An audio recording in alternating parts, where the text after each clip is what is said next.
कभी कभी कुछ ऐसी रहस्यमय घटनाएं घट जाती है कि जिसके कारण हम यह मानने के लिए विवश हो जाते हैं कि मरने के बाद भी प्रेत पितर आदि योनियां भी होती है। एक ऐसी ही रहस्यमय कहानी उत्तर प्रदेश के बलिया जिले के हीरालाल चौराहे की है। इस चौराहे पर ट्रैफिक पुलिस के पद पर हरिप्रसाद नाम के व्यक्ति तैनात थे।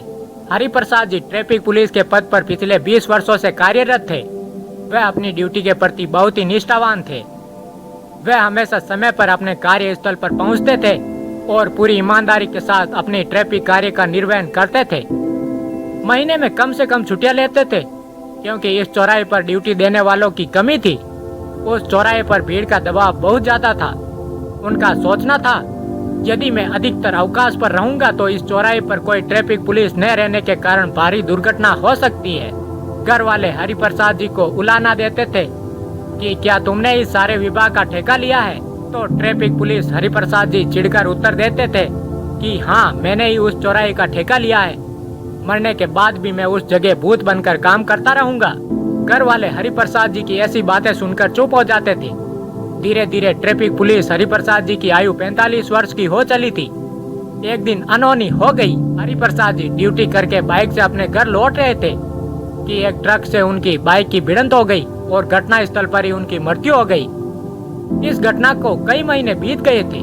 वह चौराहा बिना ट्रैफिक पुलिस हरिप्रसाद के सुना हो गया था। दरअसल उनकी मौत हो जाने के पश्चात किसी भी ट्रैफिक पुलिस की ड्यूटी इस चौराहे पर नहीं लगी थी।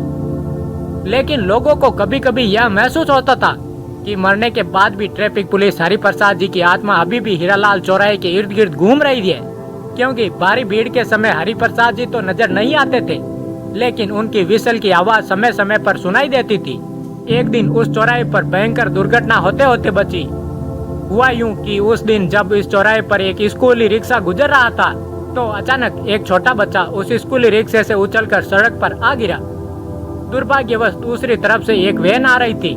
इससे पहले कि वह बच्चा उस वैन के नीचे आकर दब जाता, उससे पहले ही लोगों ने देखा कि एक ट्रैफिक पुलिस ने बड़ी तेजी के साथ उस बच्चे को अपनी गोद में उठा लिया, जिसके कारण उस बच्चे की जान बच गई, वरना उसकी वैन के नीचे दबकर मौत हो सकती थी। उस ट्रैफिक पुलिस ने उस बच्चे को फिर रिक्शे में बैठा दिया।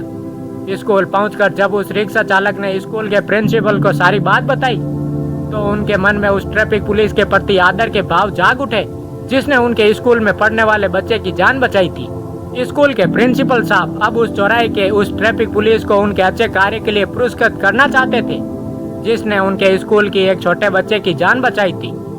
एक दिन प्रिंसिपल साहब अपने उस एक रिक्शा चालक के साथ अपनी गाड़ी से हीरालाल चौराहे पहुंचे।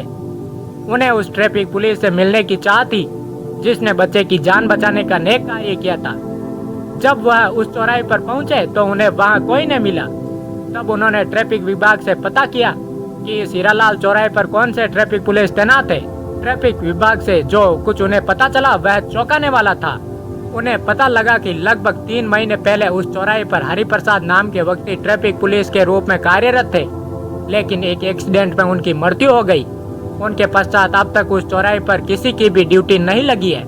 यातायात विभाग के अधिकारियों की यह बात सुनकर स्कूल के प्रिंसिपल साहब भौचक के रह गए कि जब उस चौराहे पर कोई ट्रैफिक पुलिस तैनात नहीं है तो फिर वह कौन था जिसने बच्चों की जान बचाई। लेकिन अब सबको समझ आ गया था कि वह उस बच्चे को बचाने वाला कोई और नहीं बल्कि ट्रैफिक पुलिस हरिप्रसाद जी की आत्मा थी, जिसने हीरालाल चौराहे पर उस स्कूली बच्चे की जान बचाई थी। लोग आश्चर्यचकित थे कि मौत के बाद भी ट्रैफिक पुलिस हरिप्रसाद जी उस चौराहे पर ड्यूटी कर रहे थे, क्योंकि अभी तक उस चौराहे पर किसी अन्य ट्रैफिक पुलिस की तैनाती नहीं हुई है। ट्रैफिक पुलिस हरिप्रसाद जी की आत्मा के द्वारा इस चौराहे पर ड्यूटी करने का कारण बस इतना रहा होगा कि उनका यह चौराहे दुर्घटना से बचा रहे।